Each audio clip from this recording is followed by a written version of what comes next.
Welcome to SV channel. పశ్చిమాసియాలో ఉద్రిక్తతలు తగ్గుముఖం పట్టి ఎల్పీజీ సరఫరా మెరుగుపడుతున్న నేపథ్యంలో కేంద్ర ప్రభుత్వం కీలక నిర్ణయం తీసుకుంది.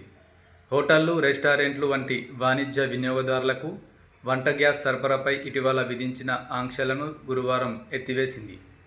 యుద్ధ సంక్షోభానికి ముందున్న స్థాయికి సరఫరాల్ని పునరుద్ధరించింది. ప్రస్తుతం పూర్తిగా ఆగిపోయిన బాల్క్ ఎల్పీజీ సరఫరాను పశ్చిమాసియా సంక్షోభానికి ముందు నాటితో పోలిస్తే 50% మేర అనుమతించినట్లు ప్రకటించింది. పెట్రోలియం మంత్రిత్వ శాఖ ఈ మేరకు ప్రకటన విడుదల చేసింది. దేశీయంగా ఎల్పీజీ ఉత్పత్తి పెరగడం, విదేశాల నుంచి దిగుమతి స్థాయిలు మెరుగుపడటం వంటి పరిణామాల నేపథ్యంలో ఆంక్షలను సడలించినట్లు అందులో పేర్కొంది. ఇది వాణిజ్య, పారిశ్రామిక వినియోగదారులకు ఊరట కలిగించే పరిణామం. ఎస్వి ఛానల్ను లైక్ చేయండి, షేర్ చేయండి, సబ్స్క్రైబ్ చేయండి.